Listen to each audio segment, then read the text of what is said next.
카톡 하지 마, 이씨. 아니 센거 찾는 거잖아요.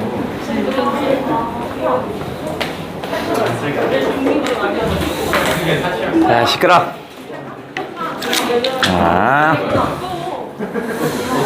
자, 우리는 어디로 가냐면 30쪽으로 갈 겁니다. 삼산슬계의 31쪽이군요. 31쪽. 31쪽으로 갈 건데 여기에 새로운 작품이 좀 나왔네. 거기에 뭐가 있냐면요. 뭐지? 자서전을 씁시다 있네요. 그거.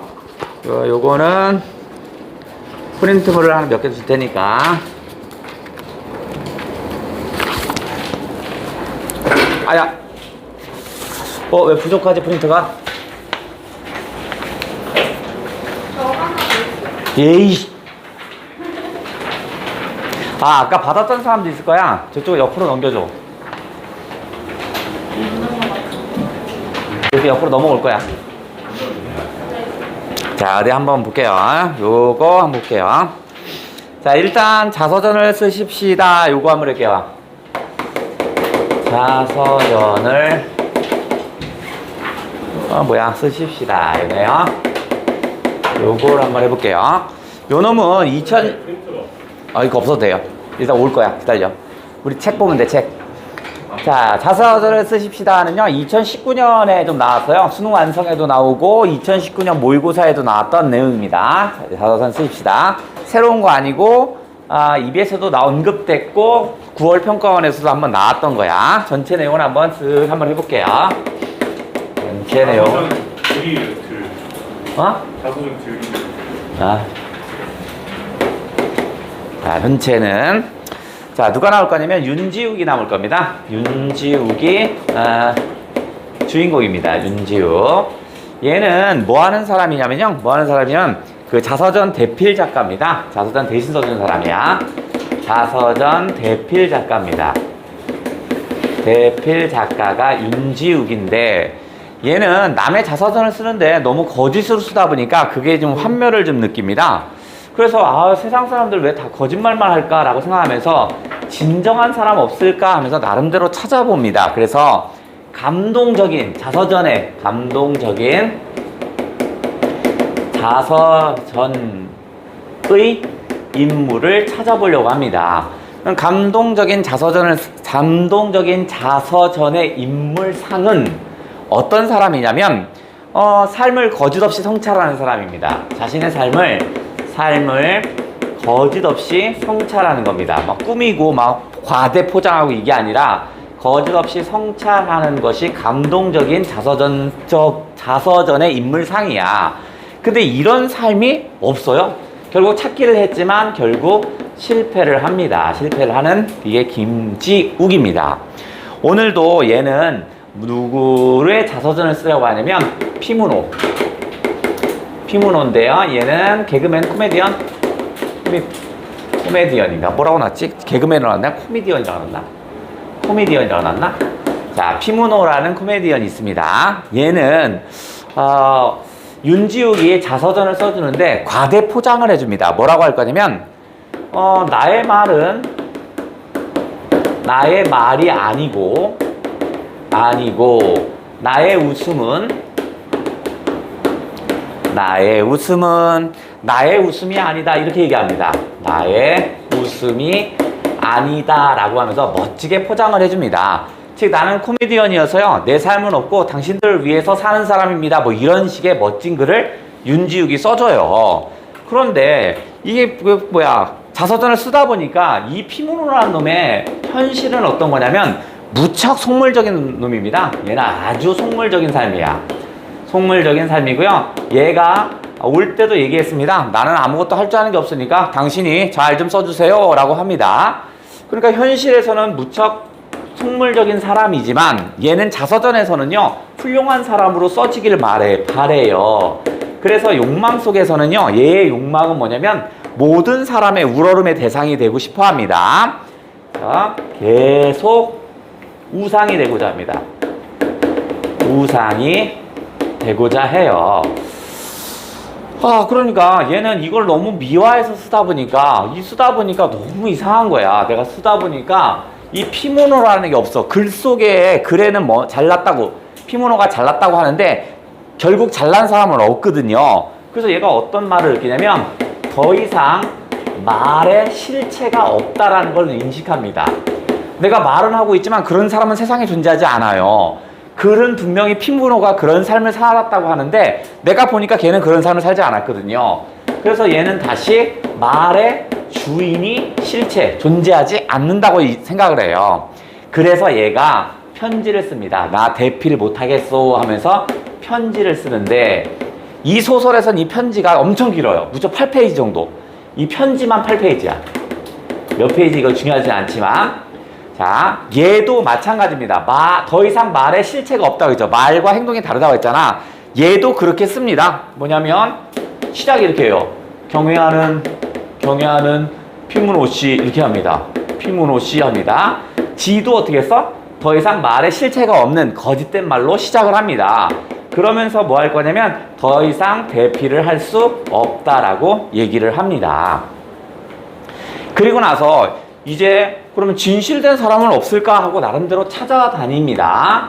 아까도 얘기했지만 진실된 또는 감동적인 자서전의 인물상을 찾으러 다니는데 실패한다고 그랬잖아. 그래서 얘가 다른 사람한테 얘기도 안 하고 불시에 방문합니다. 누구네 집에 올 거냐면 최상윤의 집에 옵니다. 불시에 옵니다. 그래야 얘의 진정한 모습을 볼 수 있다고 생각해서 불시에 와요. 최상윤은 어떤 사람이냐면 요즘 말로 하면 그 전원에서 사는 사람, 그 속세를 끊고 그냥 사는 사람 있죠. 뭐냐 그거? 자연인. 누구래지? 자연인처럼 살아가는 애가 얘입니다. 얘야. 그래서 갔더니 되게 허물이 없어요. 이렇게 자연인처럼 살고 있으니까 허물 없고 도량이 넓습니다. 어우 좋습니까? 이 자연은 모두 내 거. 이런 식으로 해서 도량이 넓은 분이라고 느낍니다. 나름대로 나는 정말 이거 괜찮은 놈이구나 라고 생각해요. 그러면서 이야기를 주고받습니다. 이야기를 주고받았더니 얘는 자신의 삶에 너무 지나친 신념을 가지고 있어요. 그래서 뭐냐면 자신이 재배한 감자가 아니면 절대로 먹지 않습니다. 못 믿겠대요. 내가 직접 재배를 해야 먹을 수 있고 이거야. 그 다음에 세상에 추위라는 건 세상에 하느님이 하늘에 있는 어떤 분이 추위를 느끼라고 추위를 준 건데 인위적으로 따뜻하게 하는 건 좋지 않대요. 그래서 얘는 구들장 같은 걸 놓지 않아요. 그냥 한겨울에 춥게 지냅니다. 그런 모습을 하면서 굳이 저렇게까지 지내야 하나 생각이 들어요.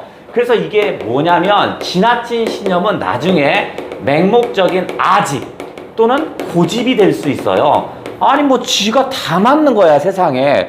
야 이건 좀 아니지 라고 생각합니다. 너무 신념이 있는 건 좋은데 그 신념이 지나친 고집과 아집으로 될 것 같은 느낌이 납니다. 그래서 역시 마찬가지로 얘도 대피를 하지 않겠다고 합니다. 얘한테도 역시 마찬가지로 똑같다. 대피를 하지 않겠다고 합니다.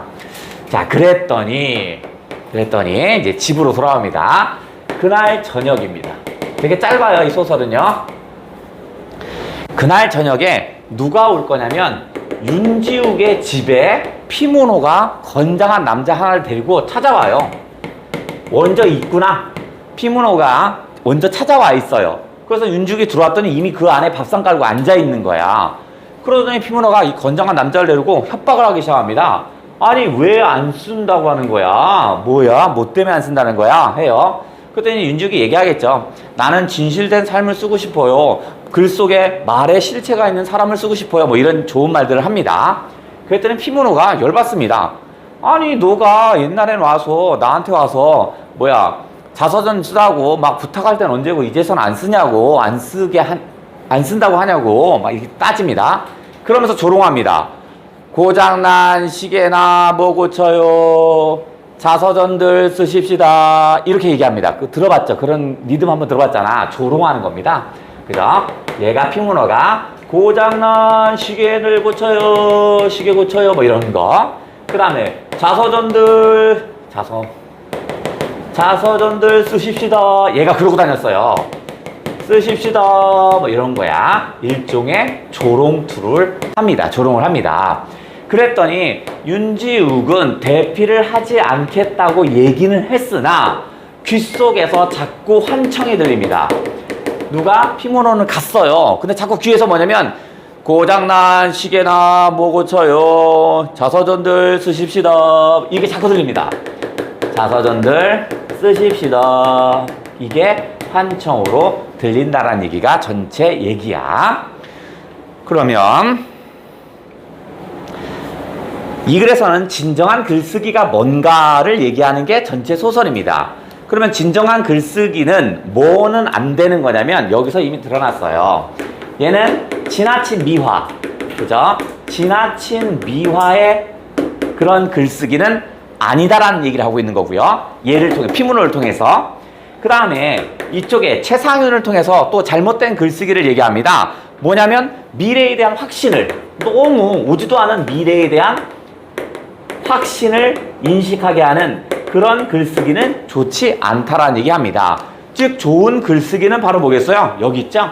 삶을 거짓 없이 성찰하는 그런 자서전이 진정한 것이지, 삶을 거짓 없이 성찰하지 않고 지나친 미화를 하거나 쓸데없이 미래에 대한 이 확신을 갖는 이런 글쓰기는 좋지 않아요 라는 글이 자서전을 쓰십시다의 전체 글이었습니다.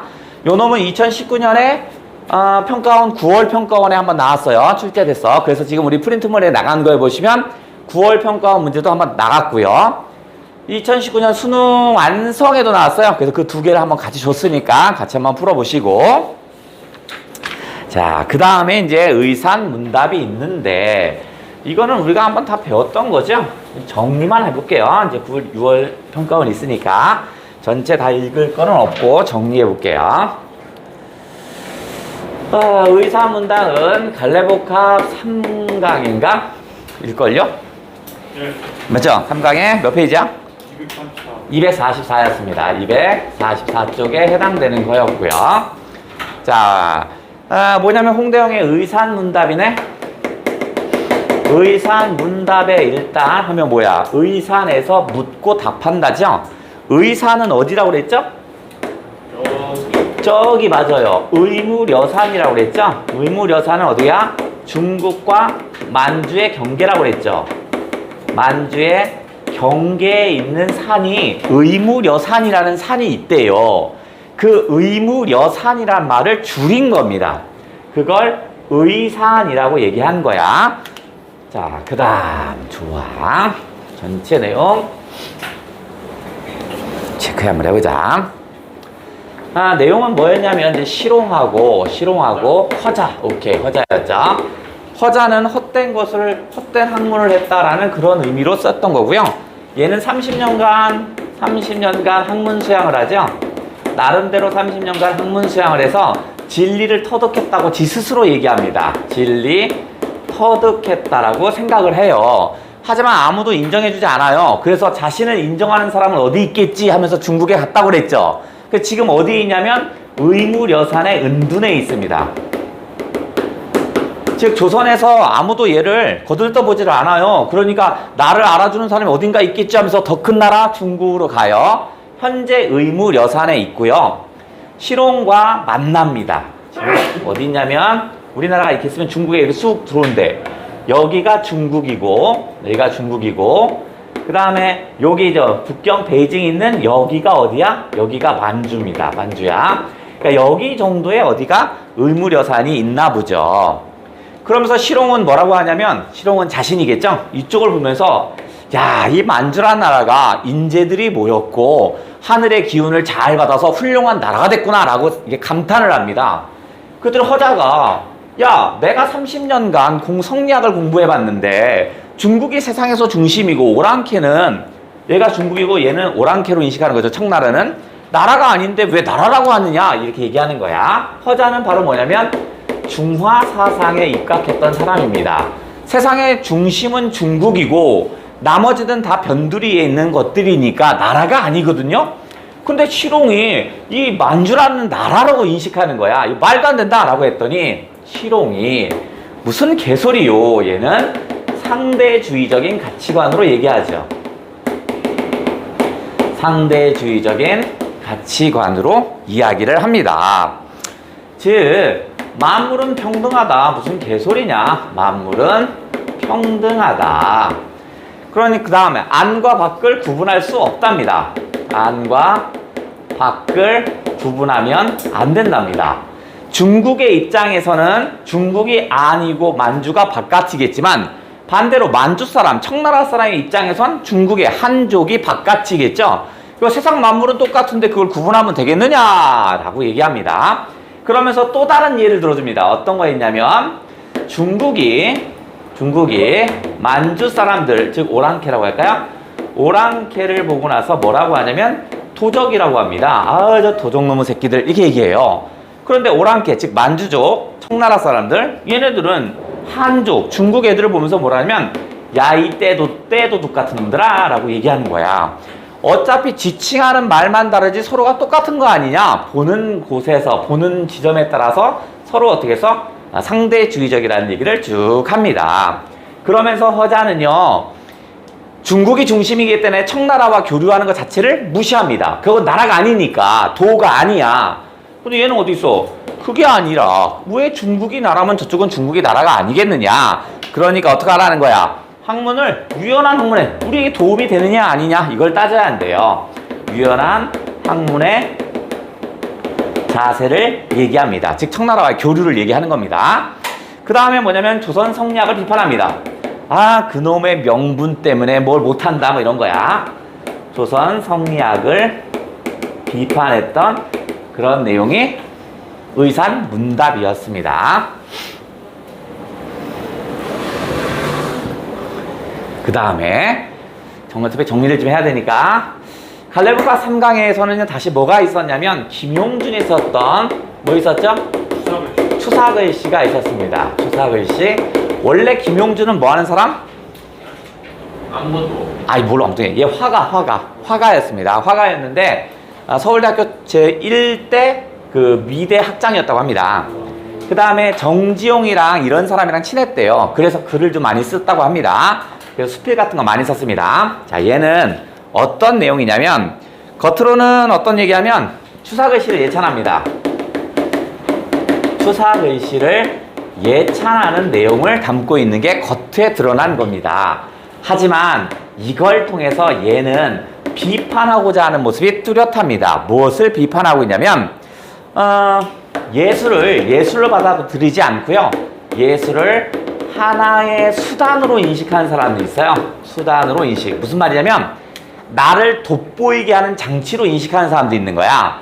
내가 약국의 약사야. 그럼 약국에다 딱 걸어놓으면 이 약사는 왠지 좀 명의 같은 뭐 이런 거 있죠? 그런 느낌이 나는 거. 이런 거. 예술을 예술로 받아들이지 않고 하나의 수단으로 인식하는 거. 나를 돋보이게 하는 게 예술인 거야. 예술에 예술적 그런 거 없는 거야. 이걸 비판합니다.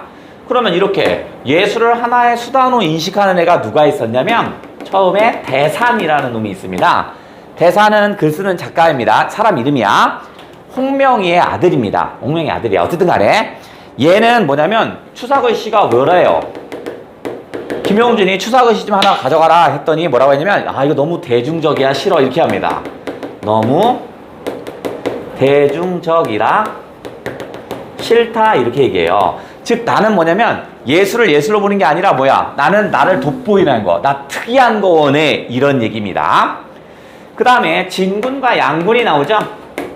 진양이 아니라 진군과 양군이 있는데 얘네들은 글씨에 대한 감시관이 뛰어난 전문가들입니다. 근데 서로 어떻게 써요? 추사글씨가 진군이 가지고 있었더니 양군이 뺏고 싶은 거야. 그래서 어떡하지? 이놈이 거짓말하지. 그거 짜가라고 가짜라고 하잖아. 근데 사실은 어떻게 진짜죠? 근데 진군은 진짜라고 생각할 때는 얘가 나를 돋보이게 하니까 되게 자랑하고 다녔는데 가짜라니까 어떻게 했어? 아유, 이거 좀 아닌가 싶어서 팔아버리죠. 그죠? 했던 간에 얘네 둘은 바로 진품과 가품만을 구별합니다. 진품과 가품으로 예술을 인식합니다. 즉 나를 돋보일 수 있는 진품은 예술인 거고 나를 돋보이지 못하는 가품은 예술이 아니다. 뭐 이런 식으로 했던 겁니다. 결국 얘가 비판하고자 하는 것은 요거. 예술을 하나의 수단으로만 인식했던 요런 것들을 비판하고 싶어서 요놈이 땅 실렸더라. 자, 그 다음에 올해 EBS에서는 여기 의산문답에서 좀 끌어와 볼게요. 유독 청나라와 교류하는 게 유독 많다고 그랬죠. 그죠? 그래서 청나라와의 교류 부분을 좀 분리해서 알아둬야 할 것 같아요. 청나라와 교류한 부분. 그게 뭐 있지? 수혜주도? 수레제도 좋아요. 그러면 이제 첫 번째는 뭐냐면 기득권층, 지배계층이라고 할까? 조선시대의 지배계층 애들은요, 머릿속에 뭐가 들어있냐면 친명, 배청 의식이 있다라고 그랬죠. 명나라를 친합니다. 즉 아까 그림에서 요 중국 애들만을 좋아하고요, 요 만주족이 세운 나라는 중국이라고 인식하지 않습니다. 청나라는 중국이 아니야. 얘들은 조선시대 사람은요.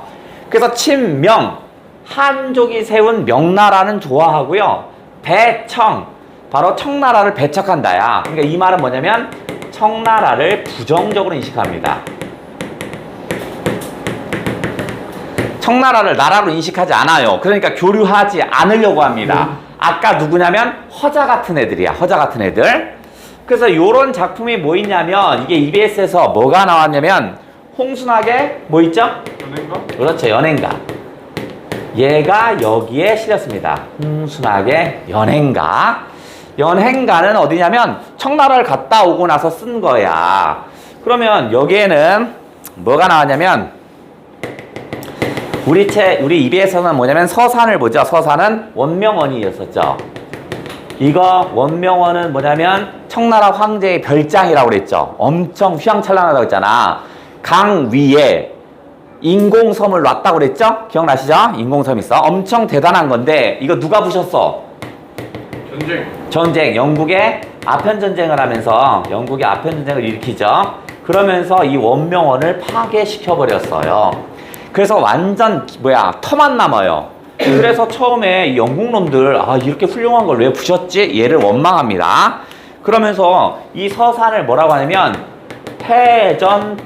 해전대궐이라고 합니다. 엄청나게 훌륭하다는 거죠. 바다 위에, 물론 바다는 아닙니다. 강물입니다. 강물에 있는 대궐 같은 거거든요. 엄청 훌륭하다라고 얘기를 합니다. 그런데 이놈들이 다 부셔버려서 뭐가 됐어? 이제 터뿐이다. 터만 남았습니다. 다 부셔지고 터만 남았어요. 자, 이런 상태에서 얘를 어떻게 했어? 내가 봤더니 어떻게 해요? 엄청 훌륭하다고요. 동그라미. 자, 그리고 나서 이제 어디를 보냐면 서산 17교 다리를 보죠. 근데 이 서산 17교 다리가 엄청나게 크거든요. 그래서 어떻게 해서 어떤 광활함 예찬할까요? 와, 엄청난데 하면서 예찬을 합니다. 긍정이야. 그런데 이런 기득권층들은 뭘 가졌다? 친명 배청 의식을 가지니까 그냥 긋지 않아요. 에휴, 내가 아까는 눈이 좀 어지러워서 내가 잘 못 본 것 같아. 자세히 제대로 봤더니 어떤 거야? 허영심, 사치가 너무 크구나. 허영심을 비판합니다. 아유, 저런 허세들, 이렇게 비판한다고요. 이런 식의 글들이 지배계층들의 사상이었습니다.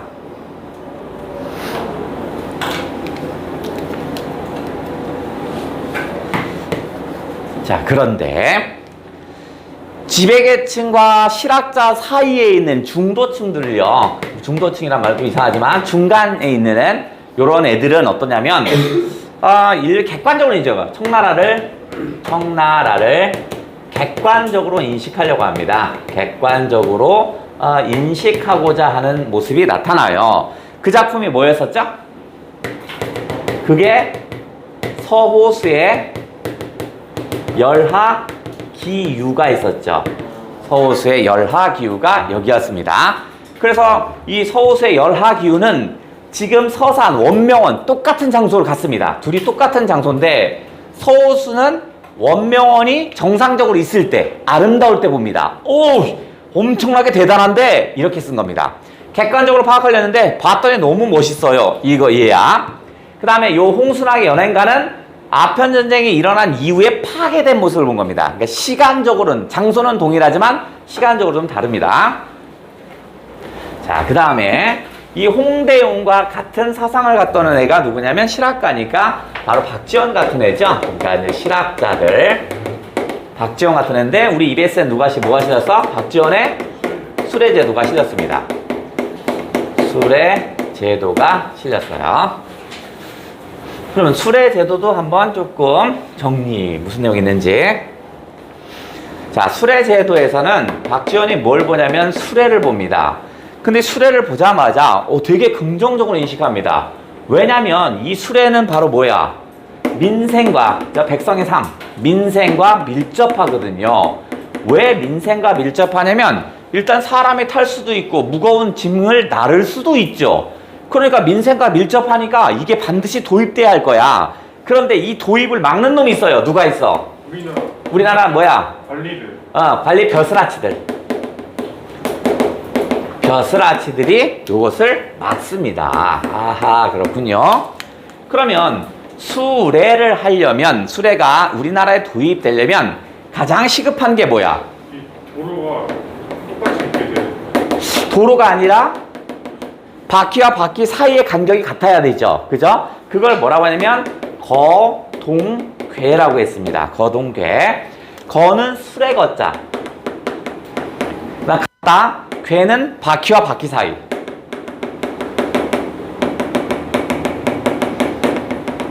이거를 똑같이 하면 바퀴가 요만하고 요만하면 길을 어떻게 크게 만들지 모르잖아. 그러니까 똑같이 만들어. 수레가, 모든 수레가 똑같아요. 그럼 한 번 수레가 지나가면 바퀴 자국이 생기고 또 한 번 수레가 하면 바퀴 자국이 생기겠죠. 그러면 어떻게 써? 그 수레끼리 정확히 나오겠죠. 그러니까 쉽게 가겠죠. 이렇게 거동계가 돼서 수레가 보급되면 우리에게 혜택이 될 수 있는 건 뭐야? 유통. 그렇죠. 뭐냐면 뭐가 유통된다 그러지? 시골이랑 이렇게. 그러니까 뭐라고요? 만물이 아니라 뭐지? 문물교환. 문물이 아니라 사물을 서로 교환할 수 있죠. 서로 교환해서 쓸 수 있고요. 그러니까 서로 교환할 수 있으니까 경제적이겠죠. 아무래도 양쪽에서 다 만드는 것보다 한쪽에서 만들어서 그것을 공급해주면 되니까. 이 당시에는 어떤 거냐면 저기 평안도에는 꿀벌이 잘 유명하대요.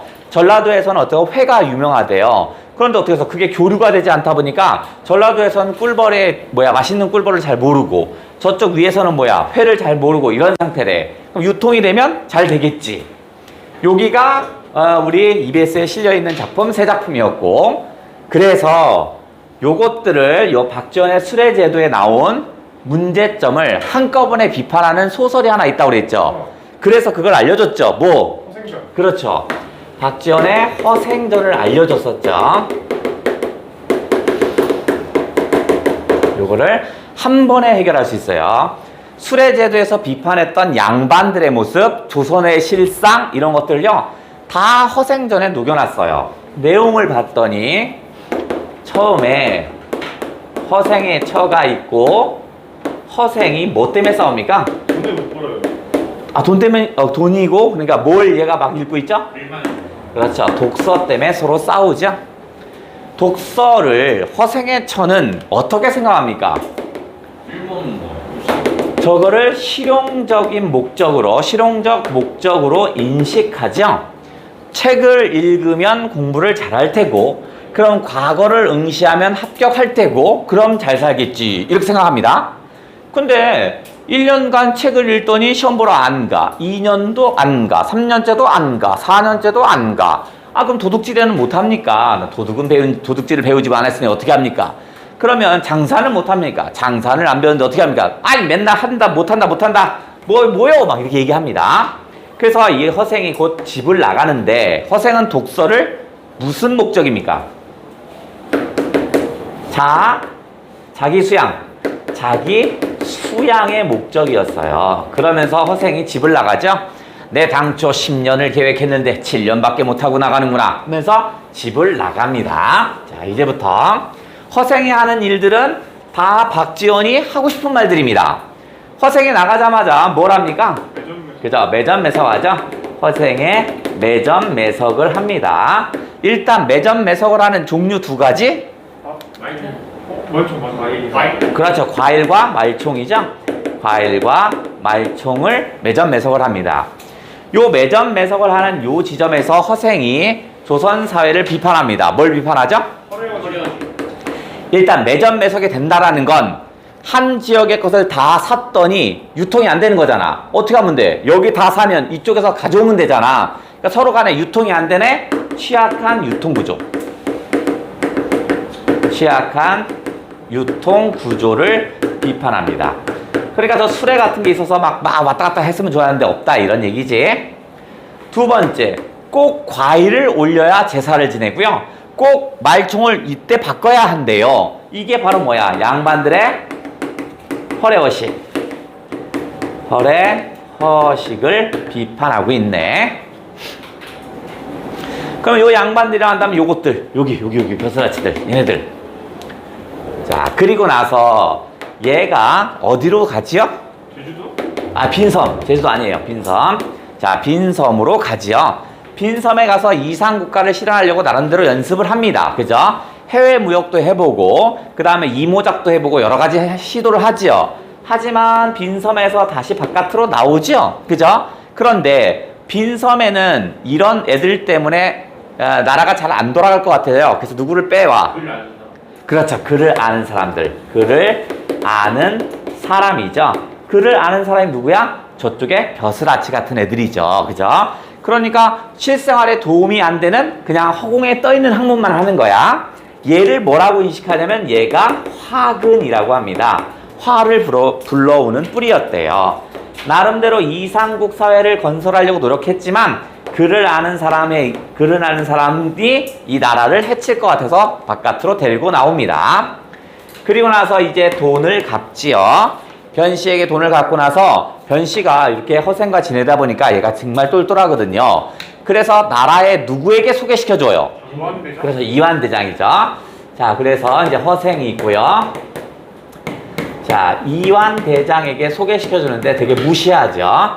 그래서 이완대장이 나라를 구할 수 있는 방법을 좀 알고 싶습니다 라고 해요. 그래서 허생이 안 알려주려고 하다가 시사 3책을 알려줍니다. 원래는 3개 알려주려는 게 아니라 하나만 알려주려고 했는데 안 된다. 그럼 하나만 더 안 된다. 이런 얘기였습니다. 첫 번째는 뭐냐면 올바른 인재 등용입니다. 그랬더니 이완대장이 아니 지금 기득권을 차지한 사람들이 있는데 어떻게 자기의 벼슬을 내놓겠습니까? 안 됩니다 라고 합니다. 이 새끼 봐라. 그랬더니 안 알려주려 했더니 하나만 더 알려달래. 그래서 니네들이 청나라에 대한 반감이 있다고 들었다. 명나라 사람들 좋아한다며. 나라가 망해서 명나라의 자제들이 조선에 다 들어왔다니 명나라 자제들한테 도움을 줄 수 있겠느냐 합니다. 즉 명나라 자제들에게 기득권을 나눠줄 수 있냐 이렇게 얘기합니다. 꼭 명나라 자제뿐만 아니라 기득권을 나눠줄 수 있느냐라고 합니다.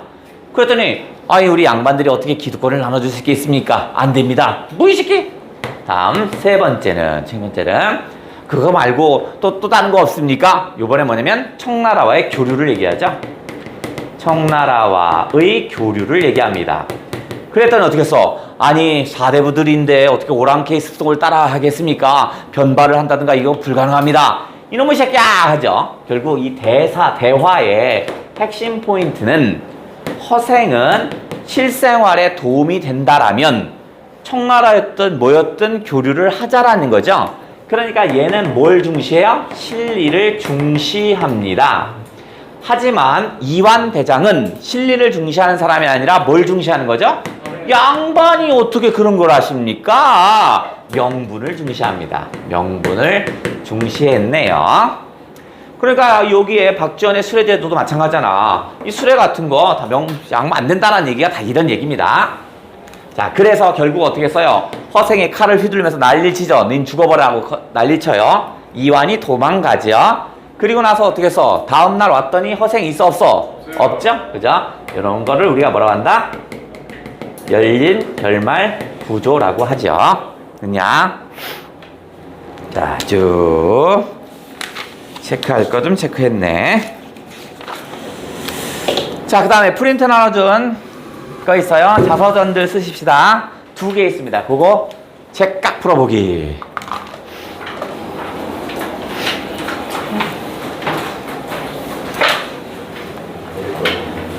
자, 프린트 그쪽에 2개 받은 사람. 두 개 받았거나 아니면 while을 쓰는데 필요 없다.